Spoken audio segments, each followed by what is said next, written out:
So I'm not sure if we're live on Facebook yet or not. Do you know what? Let's just go for it anyway, and hope that that Rob has managed to put the link onto Facebook. Technical problems. Lovely old Zoom wouldn't go live to Facebook just now, so we've had to go live to YouTube instead.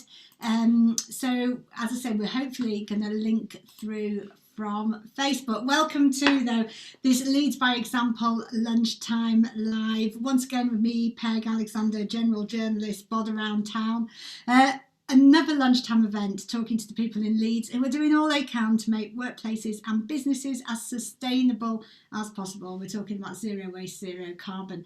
Now today we're getting creative. We're looking at those issues in our creative city industries in the city, and of course culture has been placed centre stage of Leeds 2023, and our TV and film industry is, well, or maybe we should say was before lockdown, but we'll clarify that. Maybe it still is booming, thanks to obviously stalwarts like BBC, ITV, local TV network, but now Channel 4, Screen Yorkshire, everything they're doing. So actually, in fact, Yorkshire has been hailed, I think, in some ways as being one of the big stars of TV during this lockdown, hasn't it? Certainly on Channel 5. But today we have two guests. Both of them are from Saye, the organisation. They're the co-founders of Saye, which is Sustainable Arts in Leeds, a partnership body that wants to make our creative industries as zero waste and zero carbon as possible. So we've got two guests, which is great. We've got Jamie Saye. Jamie works for Opera North. He works in the Howard Assembly Rooms. He's also one of the co-founders of Saye. And we've also got Holdgate from ITV. He leads on sustainability for the whole of ITV. He's also one of the founders of Saye, and he does quite a lot of work on Emmerdale, so I'm sure we'll be asking lots of questions about this. So I think you're both on mute, actually. Apparently that's the saying of 2020. You're on mute. So if you want to unmute yourself. So I wonder if you talk to me a bit about why Saye came about, why you decided to set up this project. Sure thing. Shall I go first? Hiya Peg, and hi everyone who's tuning in at the minute. Yeah, it was quite by accident, really. It wasn't really by design. I've been doing a lot of work in my career to date around sustainable TV production. I was asked to set up a steering group within ITV just to figure out how we can make all of our TV shows in the most sustainable way possible. Sort of the biggest shows with the smallest impact is a bit of a tagline that we use. And by doing that, I got my first taste of a bit of experience around governance and the power of having a good bit of structure behind something, coupled with some project management experience that I'd been building up over the previous few years as well. And it was through the Leeds Climate Commission that there was a networking event in Leeds, which I was asked to do a bit of a talk to, which is actually how I know Rob from Zero Waste Leeds, and Jamie was there, and we got chatting. And you described it as a bromance earlier. It was a bromance, yeah. And it's going on this live. At present tense, it still is. It's an ongoing bromance, which seems to get more and more closely aligned by the day. But yeah, we absolutely found sort of a kindred spirit in one another.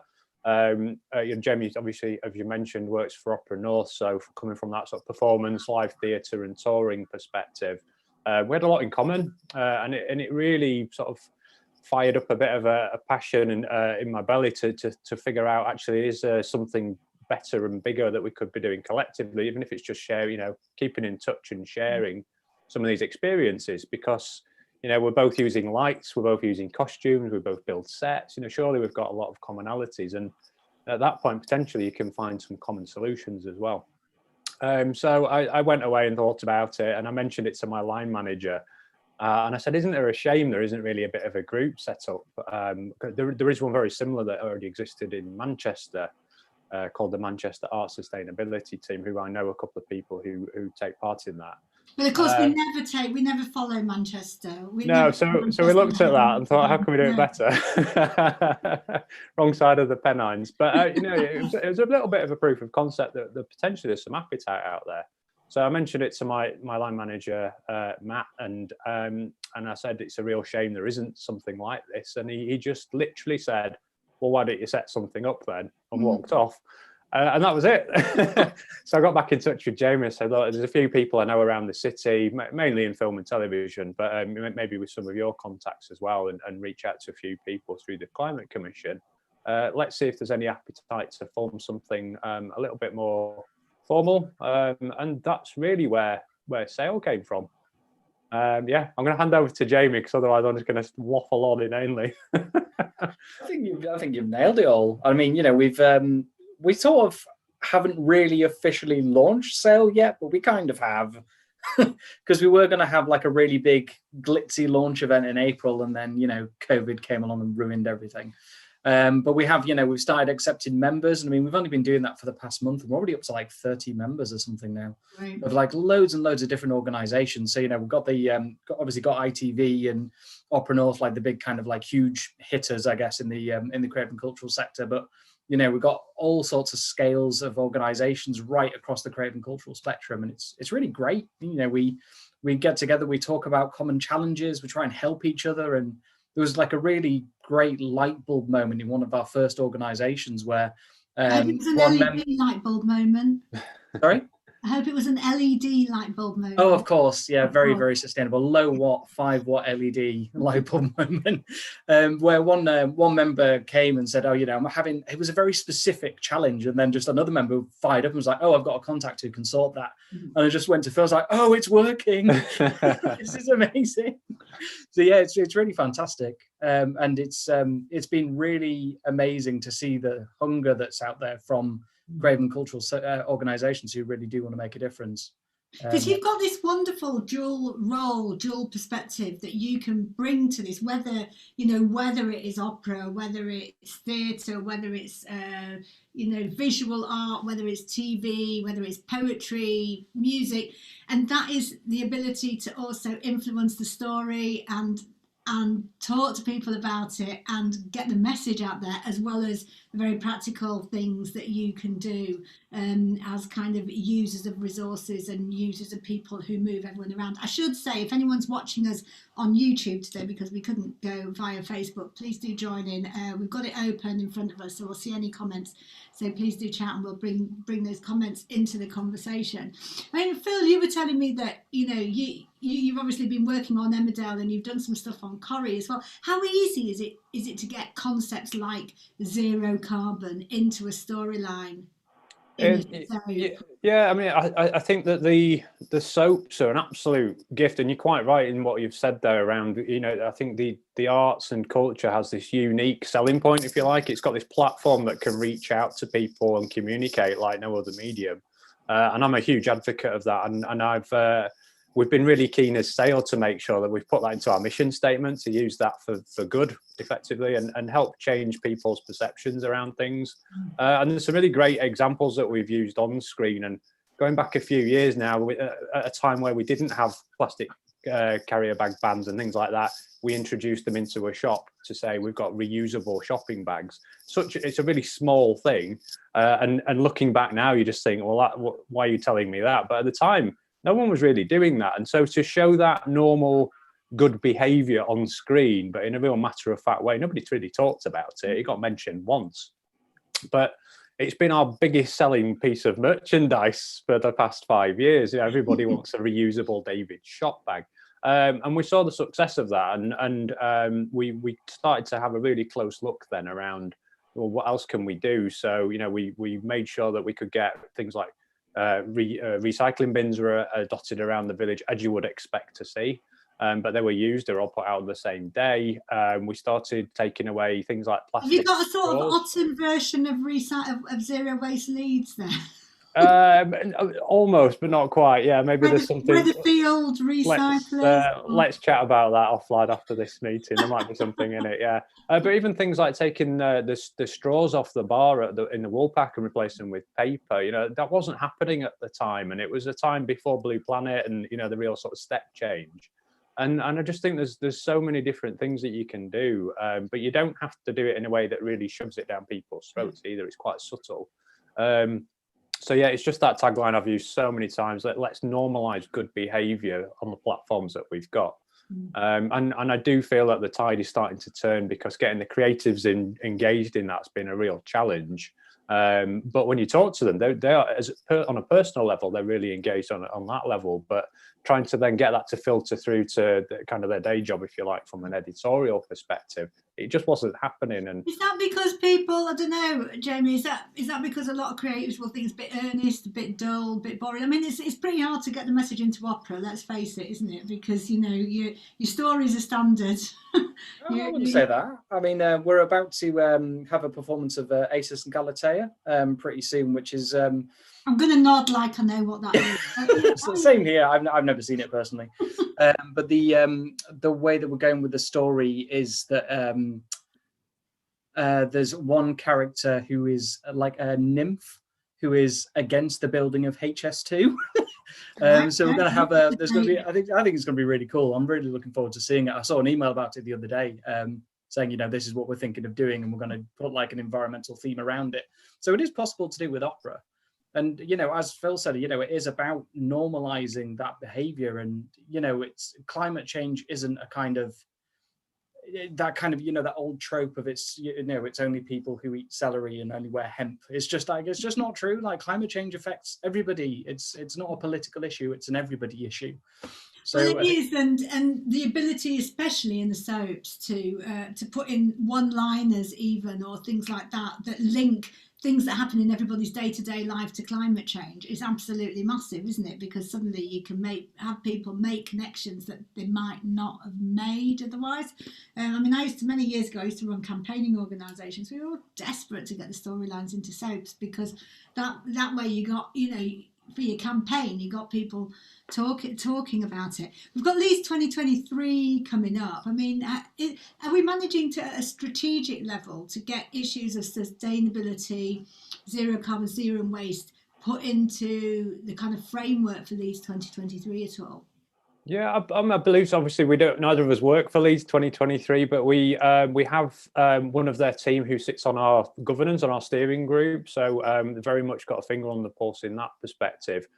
We've had several conversations with the management team there, and it's a bit of a dream team they've pulled together. Some really influential, brilliant people. The team is just, I mean, I've known Cully years, and I know Jen who sits on your board and stuff, but it is a dream team, the 2023. It's really exciting, and we have had conversations with them around the whole sort of environmental and sustainability agenda, and I think potentially they're going to be really powerful allies in the whole the whole agenda for the city, more outside of our sector. But one thing we started with, and it is something I'm going to do a mini sales pitch here, even though everything's free that we do. But Saye offers out a training course called Carbon Literacy Training. And it goes into the science behind, you know, what is climate change and why is it a big problem, but then it also touches on what are the solutions as well. So it's quite a positive session. And Jamie's currently the only certified carbon literate trainer in the city, which is great. Well done, Jamie. Well, I don't mean excellent is good, but it is. Well, you know what I mean.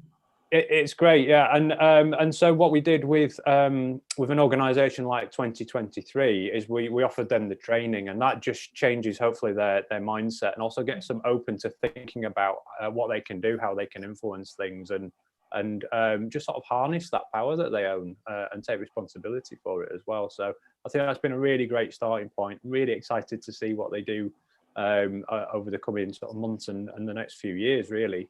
And then beyond that, you know, potentially it'd be great to have a conversation with the team to say, well, you know, what's your legacy beyond this? Because it's not just going to stop in 2024. What you're doing now is going to pave the way for many years to come. So really exciting for the city, and great for Saye too. And of course, those climate conversations and the carbon conversations, Jamie, it's really good when they come from a creative place, because you can also use creative ways to help people have those conversations. Absolutely. So yeah, well, I'll give you a bit of like background around the training if you're interested. So it's like a day's worth of training, which, as Phil said, is all around the science behind climate change, carbon footprints, what it all means, how we got to this point, and kind of it does start to touch on solutions. And the course that I've written is a very much a Leeds anchored like course. Because I always think that Leeds has somewhat of a bit of a PR problem, that it does all this like amazing stuff, but it just doesn't shout about it. You think, well, obviously we're here doing it today, but like we've got the recovery facility plant, and we've got the Leeds Pipes network, and we've got all this amazing stuff and the woodland creation that we're doing, and all brilliant stuff. And obviously you had the person from the woodland creation scheme on here yesterday, didn't you? Yeah, we had Kat yesterday. It was a really good chat. It was lovely. So just that anybody watching, reminder, just go and pick out, now I've got to remember it from yesterday, you need to pick up conkers, sweet chestnuts, acorns and beech nuts, and pick them up and put them into the boxes that are around and about in various parks, and they will turn them into trees.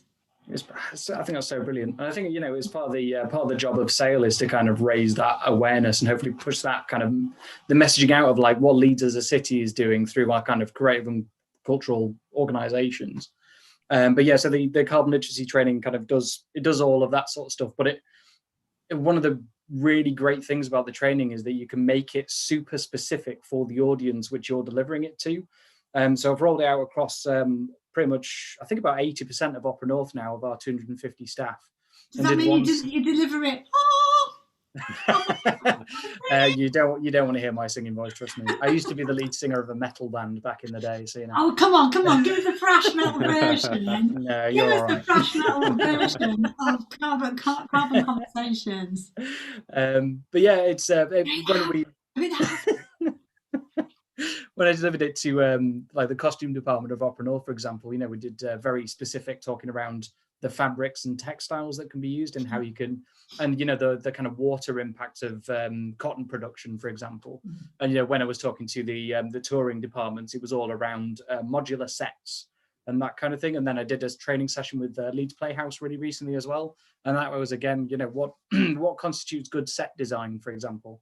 Because you can have a beautifully designed, beautifully painted set which is entirely made out of polystyrene and you can't do anything with it. So is that good design?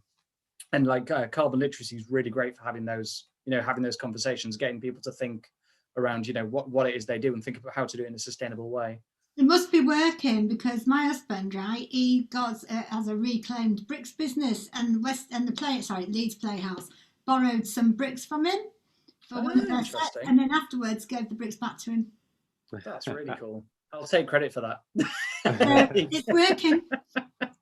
But yeah, as Saye, we've got a plan to roll out carbon literacy for free to all of the creative and cultural organisations in Leeds as well. And we've got our first session doing that on Friday, which is very exciting. Yeah. So yeah, it's brilliant.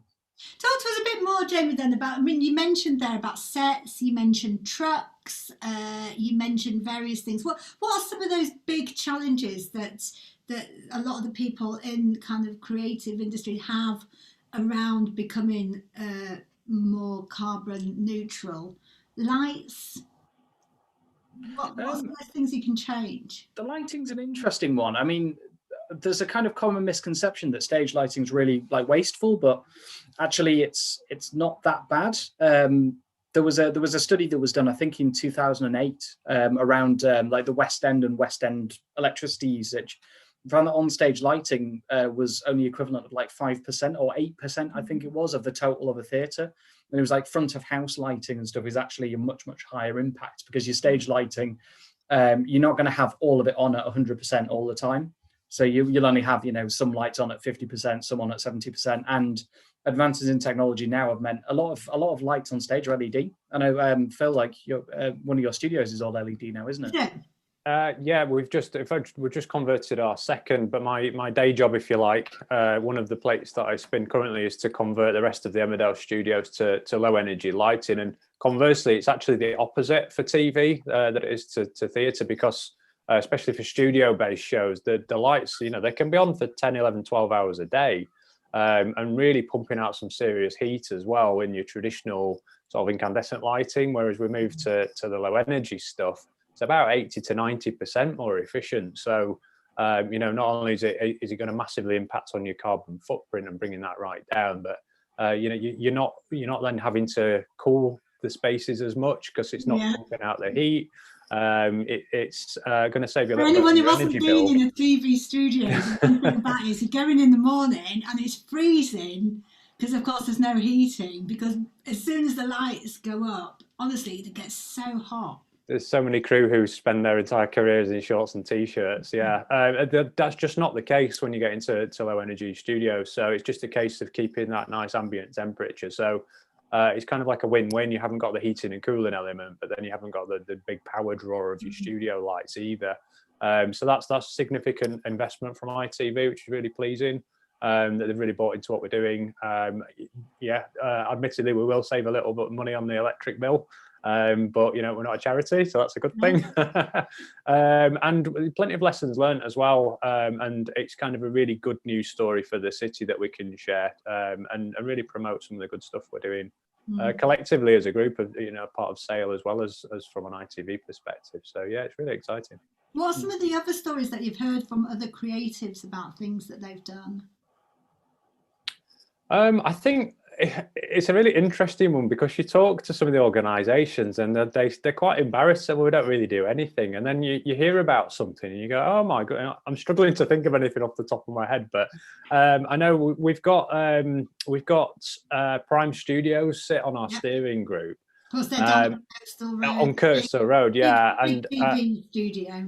Yeah, they've got a couple of sound stages. They've got some production offices. But they've also got a coffee shop called Archive, which is the best coffee in the world. I've never been. I didn't know that. It's really nice, but they've also got an event space behind that as well. So they've grown quite organically.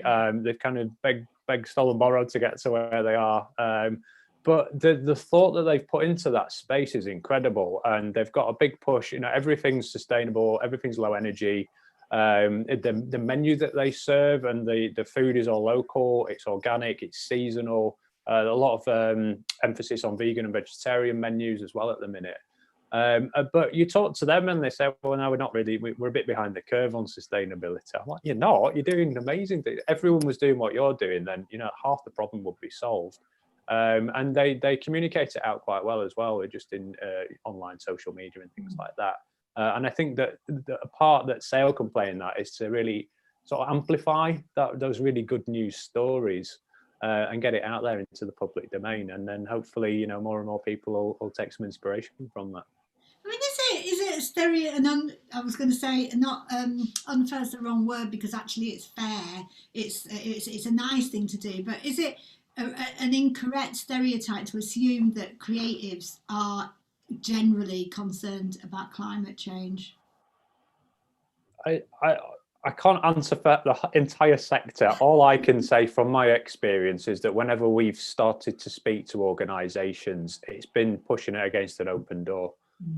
It's very, they're very willing to talk to us. They want to know how they can help. They want to get involved. I'm sure it's not everyone's cup of tea, but I don't think I'm struggling to think of many organisations who've really gone, it's not for us right now, thanks.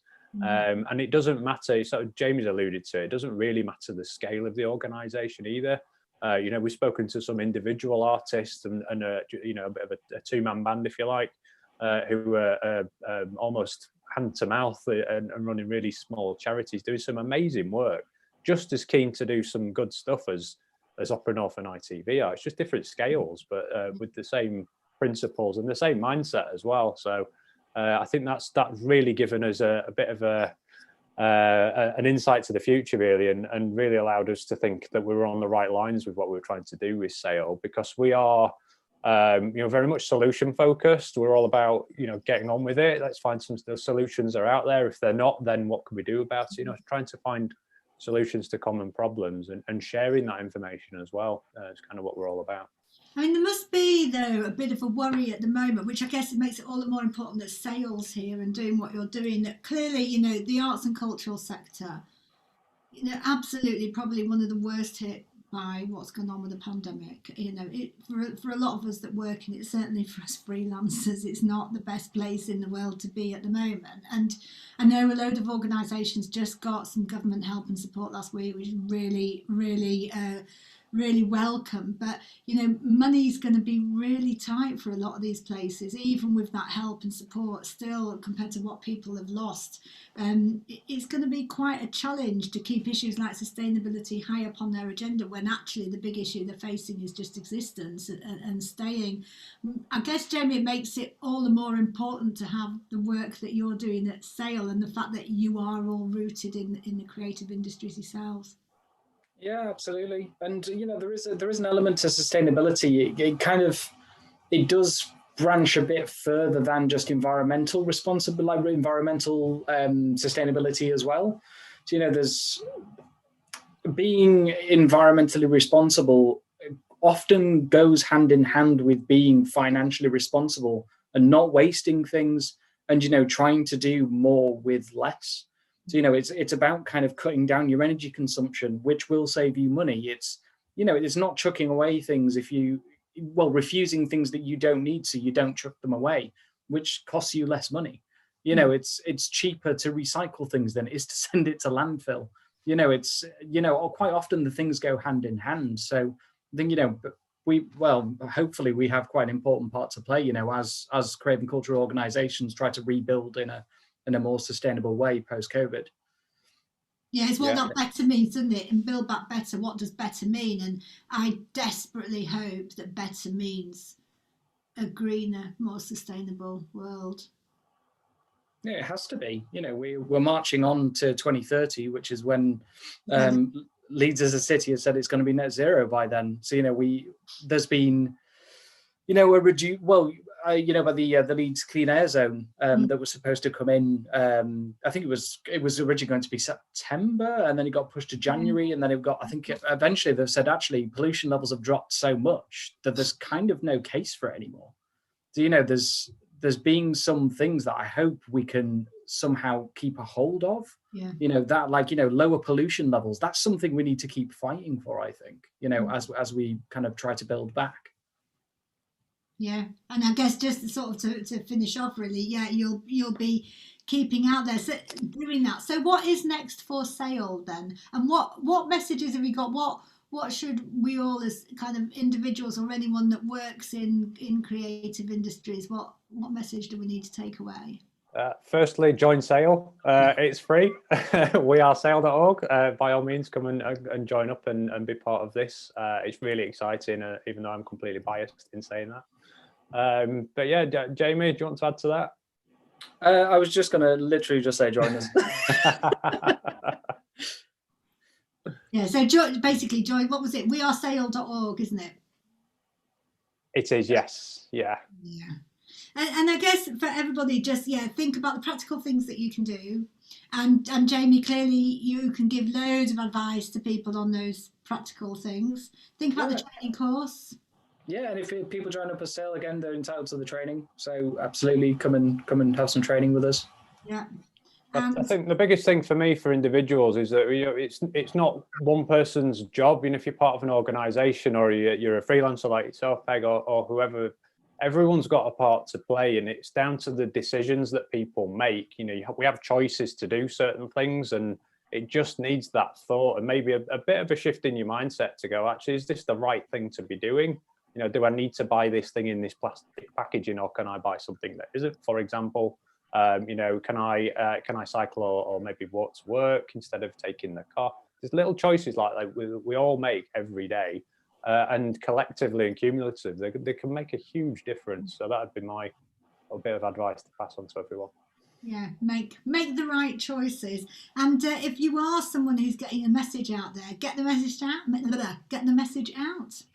I think. Easy for you to say, yes. Yeah, or not. As the case may be. Oh, Jamie and Phil, it's been brilliant. I could carry on chatting to you for ages, but we're always under instructions, keep them to half an hour, these lunchtime lives. So thank you both very, very much. Just to let you know, tomorrow there's another lunchtime live. I'm not sure who's doing it. I think it'll be Rob or Jill. It's with the Yorkshire Building Society, 1:00 again, hopefully on Facebook, because hopefully we'll be able to actually stream to Facebook this time. Yeah, brilliant. And I'll get my application in, and let's all keep talking, all changing the city for the better, I think. Absolutely, well said, Peg, and thank you very much for having us on. Yeah, thank you. Lovely to meet you both. You Take too. care. Thank you. And bye everyone that's watching. Take care. Bye. Bye, everyone. Bye.